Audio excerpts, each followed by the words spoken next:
Next நம்ம என்ன பார்க்க போறோம் அப்படின்னா வந்து ஃப்ரிக்ஷனோட அட்வான்டேஜ் அண்ட் டிஸ்அட்வான்டேஜ். அதாவது காஸ் ஆஃப் த மோஷனுக்கும் காரணமா இருக்கு, அதாவது மோஷனுக்கு காரணமாகவும் இருக்கு, மோஷனை ஆப்போஸும் பண்ணுது. எந்தெந்த இடத்துலலாம் வந்து காரணமா இருக்கிறது நமக்கு அட்வான்டேஜா இருக்குது, அதாவது ஆப்போஸ் பண்றது நமக்கு அட்வான்டேஜா இருக்கு, அல்லது எந்த இடத்துல டிஸ்அட்வான்டேஜா இருக்கு அப்படிங்கறத சும்மா ஒரு தியரிட்டிக்கல் கண்டென்ட்டா தான் பார்க்க போறோம். அந்த அளவுக்கு பெருசா இம்பார்ட்டன்ட் இல்லை, பட் இருந்தாலும் ஜஸ்ட் இதை பார்த்துட்டு அடுத்துதான் நம்ம கிளாஸ்க்குள்ள மூவ் பண்ணுவோம். ஓகேங்களா? ஃபர்ஸ்ட் அட்வான்டேஜ் எந்த இடத்துல சார் அட்வான்டேஜா இருக்கு? சிம்பிளா நம்ம நடக்கிறதுக்கு என்ன காரணம்? ஃப்ரிக்ஷன் தான் காரணம். ஃப்ரிக்ஷன் இல்லைன்னா நம்மளால என்ன பண்ண முடியாது, நடக்க முடியாது. இப்ப நான் ஏதாவது எழுதுறேன் சார், பேனாவில் வந்து ஏதோ ஒன்று எழுதுறேன், ஒரு இடத்தோட சர்ஃபேஸ்ல கான்டாக்ட் இருக்கும் போது என்ன பண்ண முடியும், என்னால எழுத முடியும். அதை தொடாம என்னால என்ன பண்ண முடியாது, எழுத முடியாது. இந்த மாதிரி நிறைய விஷயம் இருக்கு அட்வான்டேஜ்ல. அதாவது வாக்கிங், நம்ம நடக்கிறது, ரெண்டு பாடி வந்து ஒன்னு ஓட்டிட்டு இருக்கிறதுக்கு காரணம். ஓகேங்களா? அல்லது பிரேக் ரொம்ப முக்கியம். ஓகேங்களா? நம்மளோட வெஹிக்கிள்ல பிரேக் அப்ளை பண்றோம் அப்படின்னா பிரேக் வந்து அந்த பிரேக் கடை வேலை செஞ்சதுனால என்ன ஆகும், நம்ம வெஹிக்கிள் நிற்கும். இப்ப இருக்கிற நியூ பைக்ஸ் எல்லாம் வந்து டிஸ்க் பிரேக் இருக்கு, அந்த இடத்துலயுமே உள்ள ஃப்ரிக்ஷன் தான், பட் அது லிக்விடுக்குள்ள இருக்க ஃப்ரிக்ஷன். அதை பத்தி நம்ம பின்னாடி பார்க்கலாம். ஓகேங்களா? நமக்கு properties of solids and fluids இருக்கு, ப்ராப்பர்ட்டிஸ் ஆஃப் ஃப்ளூயிட்ஸ்ல அதை டீடைலா பார்ப்போம். ஓகேங்களா? ஜஸ்ட் இது எல்லாமே ஃப்ரிக்ஷனோட ஒன் ஆஃப் த அப்ளிகேஷன்ஸ் நமக்கு யூஸ் ஆகுது. வேற எந்த இடம்னா நான் இப்ப சொன்ன மாதிரி ரைட்டிங், அல்லது ஒரு பொருளை ஒரு இடத்துல இருந்து இன்னொரு இடத்துக்கு கொண்டு போகணும்னாலே நமக்கு என்ன தேவை, ஃப்ரிக்ஷன் தேவை. ஃப்ரிக்ஷன் இல்லாம நம்மளால என்ன பண்ண முடியாது, ஒரு இடத்துல இருந்து இன்னொரு இடத்துக்கு எதையுமே கொண்டு போக முடியாது. ஓகேங்களா? அப்ப ஃப்ரிக்ஷன்ங்கிறது ரொம்ப ரொம்ப முக்கியமான பார்ட்டா இருக்கு நம்மளோட டே டு டே லைஃப்ல. ஓகேங்களா? சார் எந்தெந்த இடத்துல சார் டிஸ்அட்வான்டேஜா ஆக்ட் ஆகுது அப்படின்னா, எப்பயுமே மோஷன் ஆஃப் த பாடி என்னதான் பண்ணுது, ஆப்போஸ் பண்ணுது. ரிலேட்டிவ் மோஷன், எப்பயும் மோஷன் சொல்றத விட ரிலேட்டிவ் மோஷன் ஒன்னு இப்படி போகுதுன்னா அதுக்கு ஆப்போசிட் டைரக்ஷன்ல. ஓகேங்களா? ரிலேட்டிவ் மோஷனை எப்பயுமே ஆப்போசிட் தான் சார் பண்ணுது. அப்படி இருக்கும்போது எக்ஸாம்பிளுக்கு ஏதோ ஒரு மெஷினரி இருக்கு, ஒரு மெஷின் ஜஸ்ட் ஏதோ ஒண்ணு அதுல நகர்த்திட்டு போற மாதிரி இருக்கு, ரெண்டுமே வந்து எப்படி சொல்றது, இரும்பு மாதிரி இருக்குன்னு வச்சுக்கலாம். ஒரு பேச்சுக்கு நகரும் போது என்ன ஆகும், அதை நகர்த்துறதுக்கு அதிக ஃப்ரிக்ஷனல் ஃபோர்ஸ் தேவைப்படும். அப்படி நகர்த்தும் போது வேற என்ன ஆகும், ஹீட் ப்ரொடியூஸ் ஆகும். ஹீட்டுங்கிறது ஒன் ஆஃப் த எனர்ஜி. ஆமாங்களா? ஃப்ரிக்ஷன் என்னத்தை உருவாக்குது, எனர்ஜி லாஸ் இந்த இடத்துல கிரியேட் பண்ணுது. அந்த எனர்ஜி லாஸ்னால மெஷினோட அந்த ஒரு எஃபிஷியன்சி குறையறதுக்கு வாய்ப்பு இருக்கு, அல்லது ஹீட்னால அந்த இடம் டேமேஜ் ஆகிறதுக்கு வாய்ப்பு இருக்கு. ஹீட் வந்து நெருப்பு உருவாச்சு என்ன ஆகும், ஜஸ்ட் அது டேமேஜ் ஆகிறதுக்கு வாய்ப்பு இருக்கு. இந்த மாதிரி சில இடத்துல வந்து டிஸ்அட்வான்டேஜாவுமே இருக்கு. என்னது அப்படின்னா வந்து இந்த ஒரு ஃப்ரிக்ஷனல் ஃபோர்ஸ். சார் இந்த ஃப்ரிக்ஷனை மாத்துறதுக்கு என்ன சார் வழி, அந்த ஒரு சர்ஃபேஸ் தான் டிபெண்ட் பண்ணிருக்குன்னு சொன்னா, அப்ப அந்த சர்ஃபேஸ்ல என்னென்னலாம் பண்ணலாம், ஃப்ரிக்ஷனை மாத்தலாம், ஒன்னு இன்க்ரீஸ் பண்ணலாம் அல்லது டிக்ரீஸ் பண்றதுக்கு என்ன வழி அப்படின்னா, பாலிஷ் பண்ணும்போது நம்மளால குறைக்க முடியும். ஒரு சர்ஃபேஸ் வந்து ஸ்மூத்தா இருக்கு சார், இன்னும் நான் ஸ்மூத்தா மாத்தணும் அப்படின்னா அதை பாலிஷ் பண்ணா குறைக்கலாம். லூப்ரிகேஷன், லூப்ரிகேஷன்ங்கிறது ஒண்ணும் இல்ல, தமிழ்ல உயவுன்னு சொல்லுவாங்க. அதாவது ஜஸ்ட் அதை வெட் பண்றது, அந்த ஒரு இடத்தை வந்து ஈரமாக்குறது. ஆயில் மூலியமாவோ அல்லது தண்ணி மூலியமாவோ என்ன பண்ணலாம், வெட் பண்றது மூலியமா என்ன ஆகும், ஃப்ரிக்ஷன் குறையும். வேற என்ன அப்படின்னா ப்ராப்பர் செலக்ஷன் ஆஃப் மெட்டீரியல், அதாவது எந்த மெட்டீரியல்ல நம்ம அதை நகர்த்த போறோம், ஒரு பொருளை நகர்த்த போறோம் அல்லது கொண்டுட்டு போறோம்னா அது எந்த மெட்டீரியலாக மேடப் ஆயிருந்தா ஈஸியா கொண்டு போறோம் அப்படிங்கறத கரெக்டா செலக்ட் பண்ணோம்னா. ஓகேங்களா? ஒரு இரும்பை பிடிச்சி தள்ளிட்டு போறதுக்கும் அந்த இரும்பு கீழே ஒரு டயரை கனெக்ட் பண்ணி நம்ம தள்ளிட்டு போறதுக்கு வித்தியாசம் இருக்கு. ஆமாங்களா? அப்ப அந்த ப்ராப்பர் செலக்ஷன் ஆஃப் மெட்டீரியல் அது இருக்கலாம், அல்லது stream lining of the shape of the body, அந்த பொருளோட ஷேப்பையும் டிபெண்ட் பண்ணிருக்கும். ஓகேங்களா?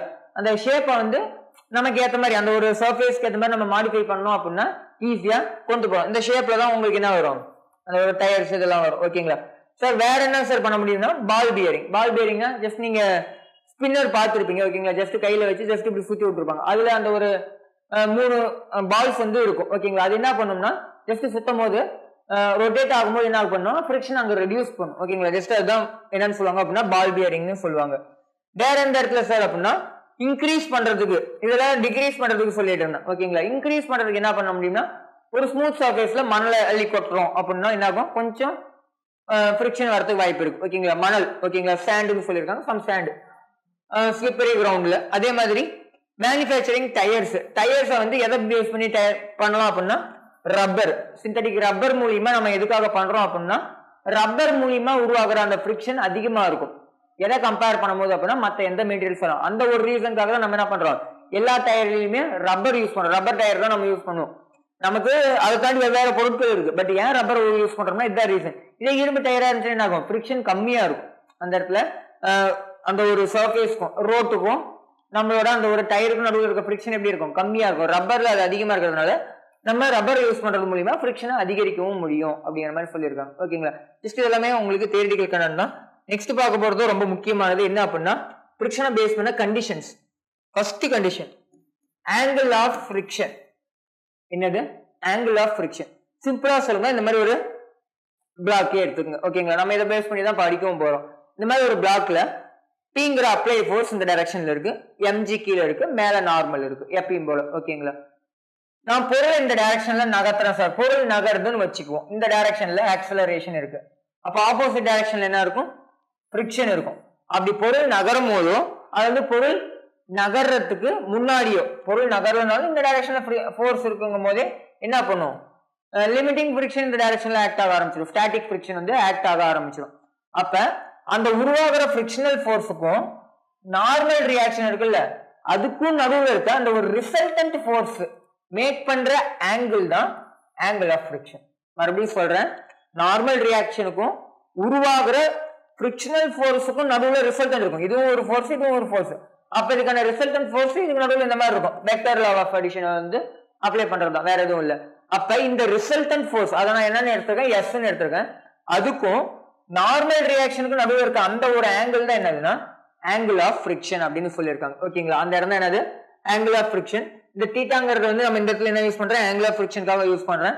சரி, ஓகே, இது தீட்டா அப்படின்னா ஆப்போசிட்ல என்னது, இந்த இடம் எஃப்னா இந்த இடமும் எஃப் தான், இதுதான் அட்ஜஸ்டன்ட் n. அப்ப நம்ம tan யூஸ் பண்ணலாம், ஆப்போசிட் தெரியும் அட்ஜஸ்டன்ட் தெரியும். tan யூஸ் பண்ணும்போது f/n வருங்களா, tan θ = f/n. நார்மலா நமக்கு ஃபிரிக்ஷனுக்கான ஃபார்முலா என்னது, ஸ்டாட்டிக் ஃபிரிக்ஷன் அல்லது லிமிட்டிங் ஃபிரிக்ஷன் ஏதோ ஒன்று வச்சுக்கலாம். ஓகேங்களா, FL கூட வச்சுக்கலாம்.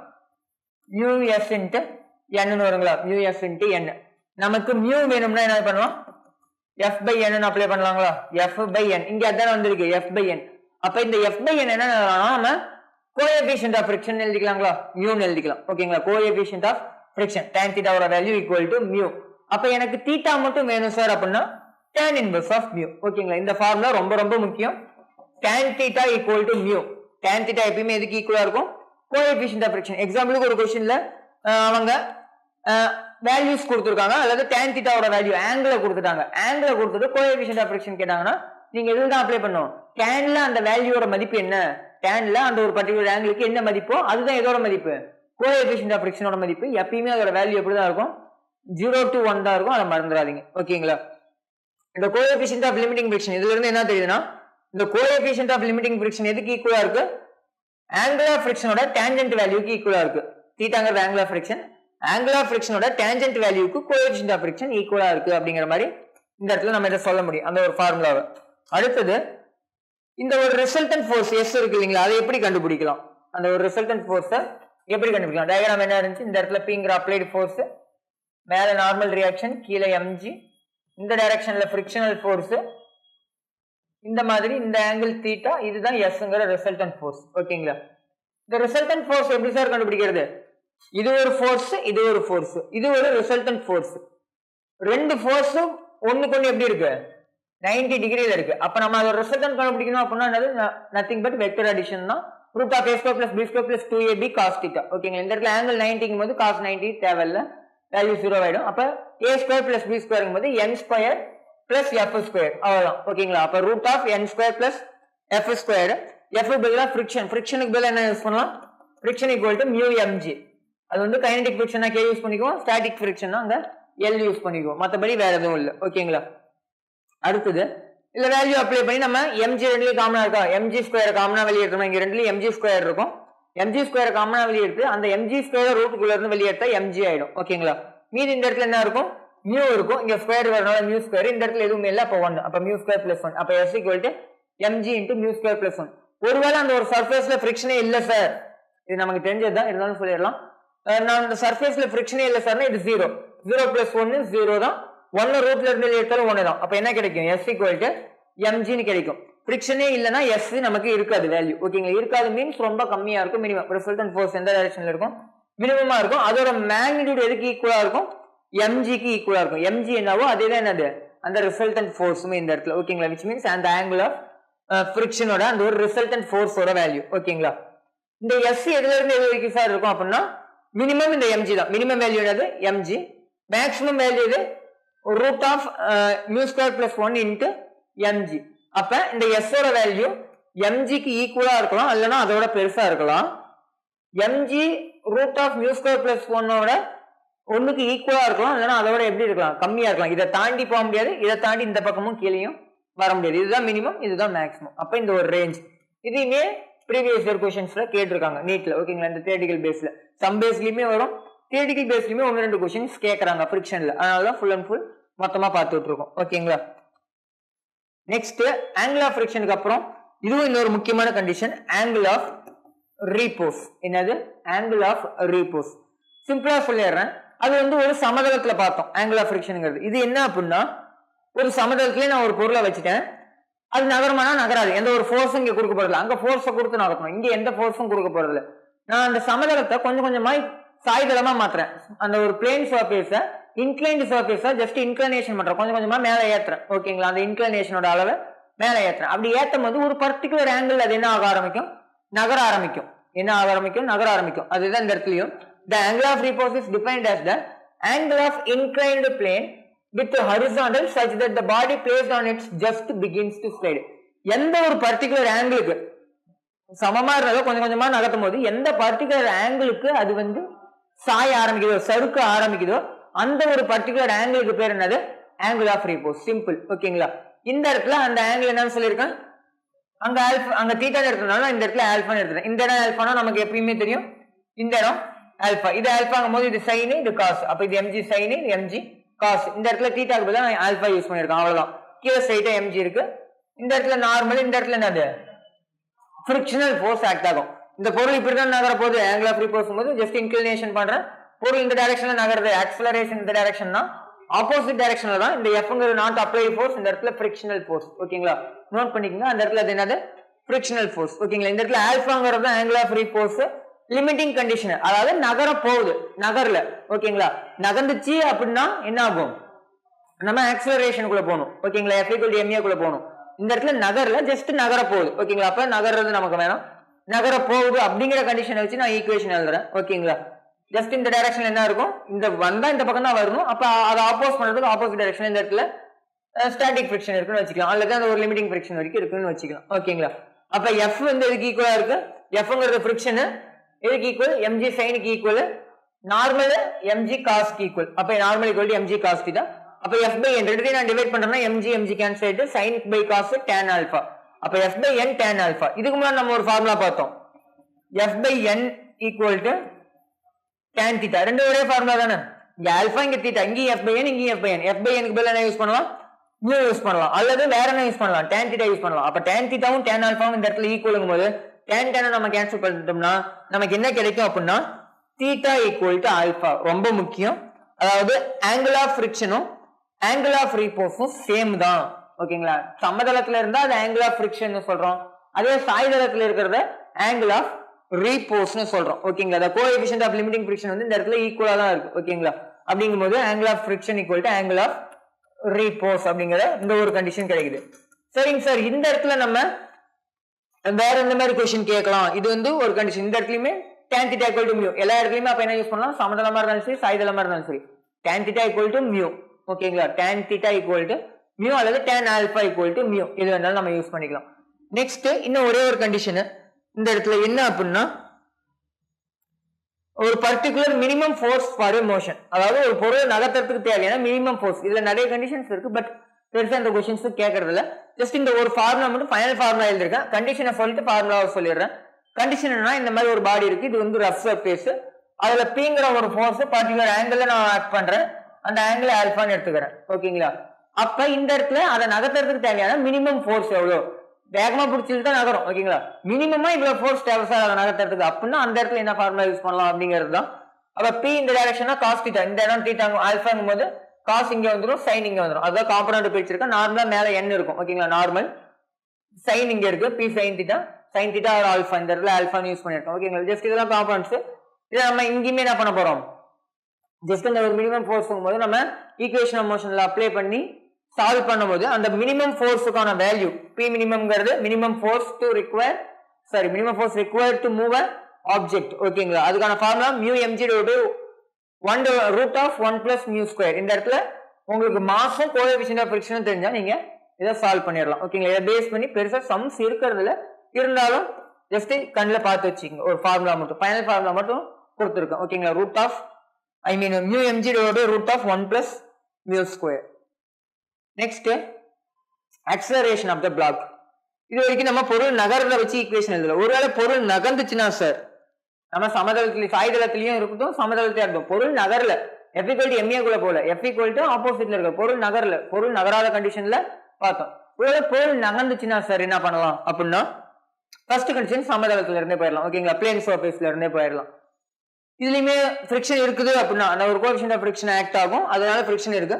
இந்த டைரக்ஷன்ல நான் அப்ளைட் ஃபோர்ஸ் கொடுத்தனா ஆப்போசிட் டைரக்ஷன்ல கைனடிக் ஃபிரிக்ஷன் ஆக்ட் ஆகும், பொருள் நகர்ந்துச்சு அப்படின்னா. ஓகேங்களா, அப்ப MA இந்த டைரக்ஷன்ல தான் இருக்கும். ஐ மீன் ஆக்சலரேஷன், மேல நார்மல், கீழே mg. ஓகேங்களா, அப்ப இந்த இடத்துல அப்ளைட் ஃபோர்ஸ் நீங்க F னே யூஸ் பண்ணீங்க, நோ ப்ராப்ளம். ஓகேங்களா, அப்ளைட் ஃபோர்ஸ் என்ன யூஸ் பண்ணீங்க, நான் இங்க F தான் அப்ளை பண்ணிருக்கேன், அதனால F னே நோட் பண்ணீங்க. Pங்கிறது வேணாம், இதுக்கு மேல நம்ம Pங்கிறது யூஸ் பண்ணிருப்போம், இதுக்கு மேல நம்ம எப்பயும் போல FK வந்துடலாம். ஓகேங்களா, Fங்கிறது அப்ளைட் ஃபோர்ஸ், FKங்கிறது கைனடிக் ஃபிரிக்ஷன். ஓகேங்களா, பொருள் இந்த பக்கம் நகருதா இந்த பக்கம் நகருதானா ஃபிரிக்ஷனுக்கு ஆப்போசிட் டைரக்ஷன்ல தான் நகருது. அப்ப அப்ளைட் ஃபோர்ஸ் தான் பெருசு, எது சின்னது, கைனடிக் ஃபிரிக்ஷன் சின்னது. அப்ப பெரிய ஃபோர்ஸ் F மைனஸ் சின்ன ஃபோர்ஸ் FK. சார் இது ரெண்டையும் என் சைடு எடுத்துக்கலாம், இதுதான் என்ன ஆயிடும், வெர்டிகல் ஈக்குலிபிரியம்ல இருக்கு. பொருள் ஹரிசாண்டலா மட்டும் தான் நகருது, வெர்டிகல்ல நகரல. ஓகேங்களா, F மைனஸ் FK = MA, அவ்வளவுதான் ஃபார்முலா. பெருசா வந்து அந்த அளவுக்கு டிஃபிகல்ட் தான், நமக்கு ஏற்கனவே ஈக்குவேஷன்ஸ்லாம் எழுத தெரியும். அப்ப F மைனஸ் FK = MA. எனக்கு A மட்டும் வேணும்னா F/FK F minus FK divided by M அப்படிங்கிறது வரும். நமக்கு ஆக்சலரேஷன் கண்டுபிடிக்கிறதுக்கு, அதாவது கைனடிக் ஃபிரிக்ஷன் கேட்டானா ஜஸ்ட் இதை அந்த பக்கம் கொண்டு போயிடலாம். ஓகேங்களா, இது அந்த பக்கம் கொண்டு போயிட்டு அது இந்த பக்கம் கொண்டு வந்துடலாம். அடுத்தது ஒரு இன்க்ளைன்டு பிளேன்ல வச்சு, ஓகேங்களா, இன்க்ளைன்டு பிளேன்ல வச்சு நகர்றது. ஓகே, நகர்றது நம்ம பார்த்துக்கலாம்.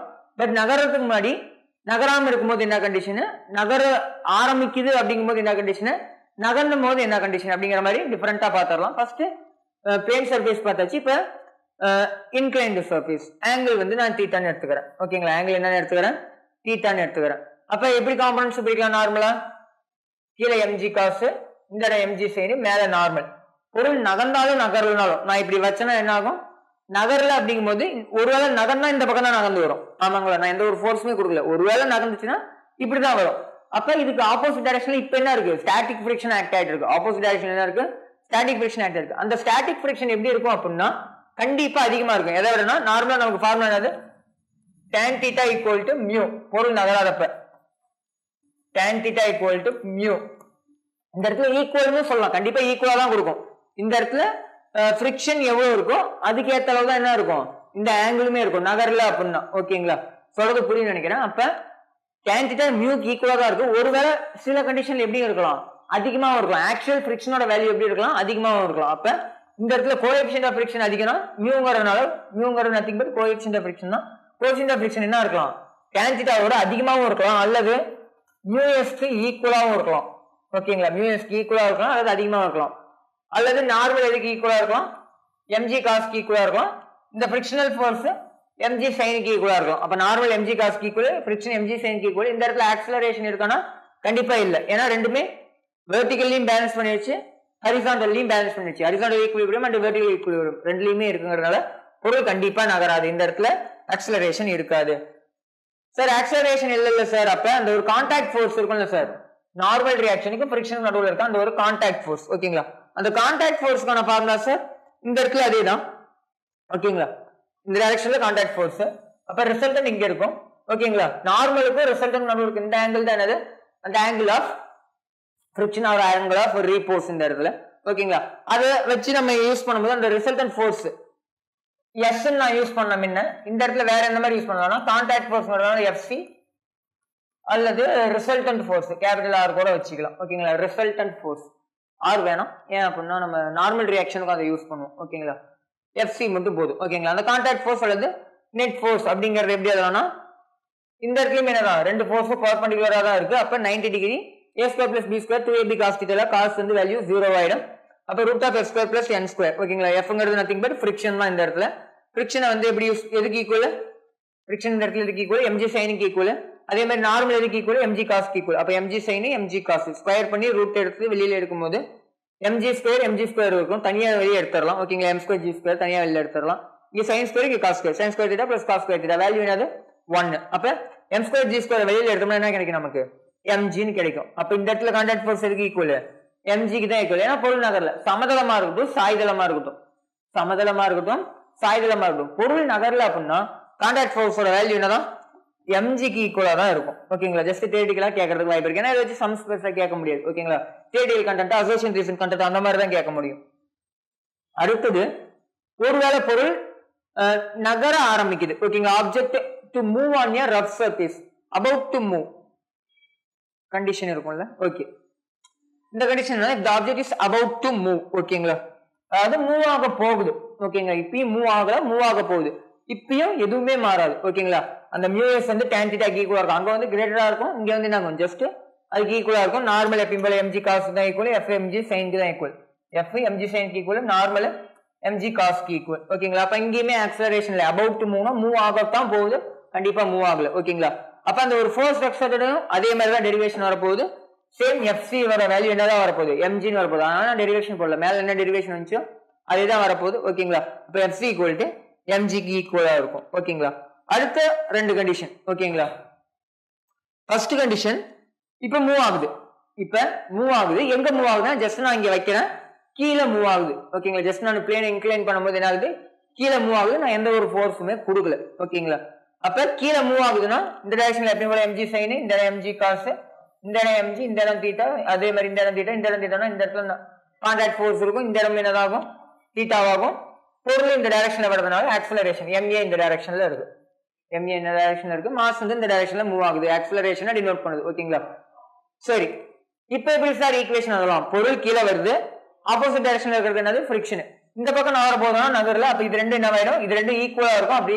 கேன்சல் ஆயிடும் ஓகேங்களா அப்ப பொருள் ஃபிரிக்ஷன் இங்க பொருள் கீழே வருது அப்ப கீழே தான் வருதுங்கும் போது இந்த டைரக்ஷன்ல இருக்கிற ஃபோர்ஸ் mg sin அப்ப இன்க்ளைன்ட் பிளேன்ல பொருள் கீழே வருதுன்னா அது காரணம் என்னது mg sin தான் எப்பயுமே ஓகேங்களா அப்ப mg sin minus friction equal to ma ஃபிரிக்ஷனுக்கு பதிலா நம்ம என்ன யூஸ் பண்ணலாம் mu into n friction equal to mu n தான் ஃபார்முலா அது வந்து s ஆ இருக்கலாம் அல்லது k வா இருக்கலாம் ஓகேங்களா கைனடிக் ஃபிரிக்ஷனா இருக்கலாம் அல்லது லிமிட்டிங் ஃபிரிக்ஷனா இருக்கலாம் ஓகேங்களா அப்ப minus mu n equal to ma எனக்கு வந்து இந்த mu n க்கு பதிலா n க்கு பதிலா வேற என்ன யூஸ் பண்ணலாம் இந்த இடத்துல n இருக்கு இல்லீங்களா n க்கு பதிலா mg cos யூஸ் பண்ணலாம் அப்ப அந்த மாதிரியே யூஸ் பண்ணிக்கலாம் அப்ப mg sin minus mg cos equal to ma இல்ல சார் எனக்கு ஆக்சலரேஷன் தான் வேணும்னா எல்லா இடத்துலயும் m கேன்சல் பண்ணிடலாம் காமனா எடுத்து கேன்சல் பண்ணனும் acceleration equal to g sin θ minus mu g cos θ ன்னு வரும் அத g காமனா வெளிய எடுத்துட்டோம்னா g sin θ minus mu into cos θ g into sin θ minus mu g cos θ ஓகேங்களா ஜஸ்ட் இந்த ஒரு கண்டிஷன் இங்க வரதுக்கு வாய்ப்பு இருக்கு ஓகேங்களா ஆக்சலரேஷன் கேட்டாங்கன்னா அந்த மாதிரி formula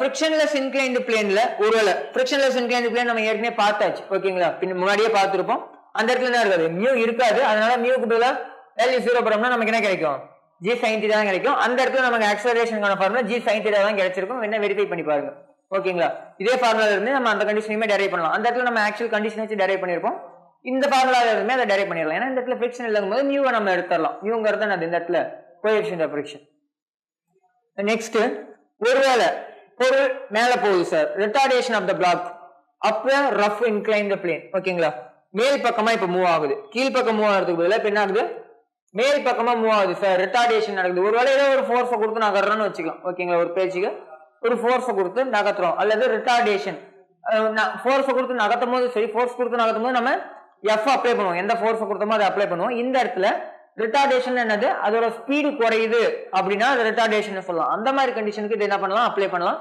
the angle of inclined plane is less than the angle of repose then the இந்த இடத்துல அதே மாதிரி மேல சொல்ல மறந்துட்டேன் அந்த ஒரு கண்டிஷன் என்ன அப்படின்னா கண்டிஷன் கொடுக்கல சாரி ஓகே அப்ப நம்ம எழுதிக்கலாம் ஒன்றும் பிரச்சனை இல்லை இந்த இடத்துல கண்டிஷன் அதை கொடுக்கல என்ன அப்படின்னா ஒன்றும் இல்லை tan θ அங்க ஈக்குவல் டு மியூவா இந்த இடத்துல tan θ கண்டிப்பா எதை விட அதிகமா இருக்கும்னா ஃபிரிக்ஷனை விட அதிகமா இருக்கும் என்ன இருக்கும் ஃபிரிக்ஷனை விட அதிகமா இருக்கும் ஏன் சார் அப்படின்னா tan θ அதிகமா இருக்கிறதுனால தான் பொருள் கீழே வருது ஒருவேளை மியூ அதிகமா இருந்துருந்துச்சு அப்படின்னா பொருள் வந்திருக்காது அந்த பக்கம் போயிருக்கும் சொல்றது புரியுதுங்களா அப்ப இந்த கண்டிஷனுக்கு நான் கொடுக்காத ஒரு பாயிண்ட் இதை நோட் பண்ணிக்கங்க இந்த கண்டிஷன்ல என்னது tan θ வந்து கிரேட்டர் என்ன இருக்கும் மியூ அடுத்த கண்டிஷனுக்கு அது அப்படியே மாறி இருக்கும் அதுதான் அந்த இடத்துல தியரிட்டிக்கல் கண்டென்ட்டா கொடுத்துருக்கேன் ஓகேங்களா when the angle of inclined plane is less than θ வந்து θங்கிறது இந்த இடத்துல மீன் tan θ தான் நான் மொத்தமா சொல்றேன் ஓகேங்களா tan θ வந்து எப்படி இருக்கும் அப்படின்னா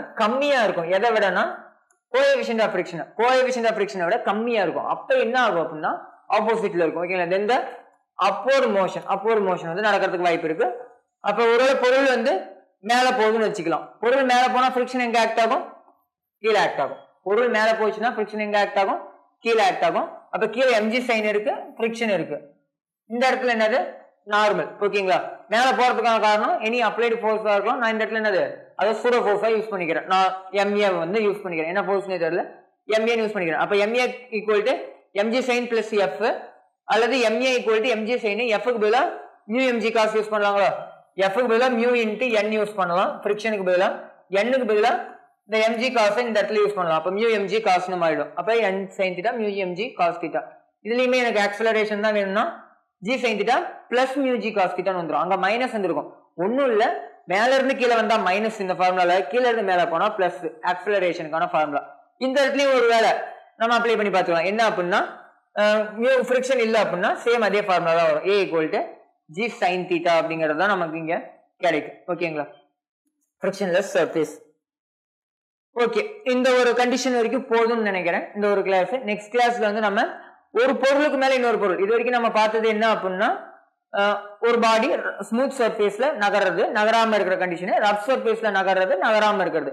இதுக்கெல்லாம் என்னென்ன இருக்கு, ஆக்சலரேஷன் என்ன, ஃபோர்ஸ் என்ன, மியூ பெருசா, tan θ பெருசா, ஓகேங்களா, கோஎஃபிஷியன்ட் ஆஃப் ஃபிரிக்ஷன் பெருசா, ஆங்கிள் ஆஃப் அந்த ஒரு ஃபிரிக்ஷன், ஆங்கிள் ஆஃப் ஃபிரிக்ஷன் அல்லது ஆங்கிள் ஆஃப் ஃப்ரீ ஃபோர்ஸ் இருக்குல்ல அது பெருசா அப்படிங்கிற மாதிரி நம்ம பார்த்தோம். ஓகேங்களா, நெக்ஸ்ட் கிளாஸ்ல நம்ம ஒரு பொருள் மேல இன்னொரு பொருளை வச்சுட்டு அதை நகர்த்தும் போது, அதுல ஏதோ ஒரு ஃபோர்ஸை கொடுத்து நகர்த்தும் போது என்ன நடக்குது, ஒரு பர்டிகுலர் இடத்துல ஃபிரிக்ஷன் இருந்தா என்ன நடக்கும், ஃபிரிக்ஷன் இல்லைன்னா என்ன நடக்கும், தியரிட்டிக்கல் பிளஸ் சம் பேஸ்டு தேவையான அந்த ஒரு கண்டிஷன்ஸையுமே நம்ம நெக்ஸ்ட் கிளாஸ்ல பார்க்கலாம். Thank you. Future Vision Study Center, SKS Hospital Road, opposite to Hotel Lakshmi Prakash, near New Bus Stand, Salem. Cell 90420 30163.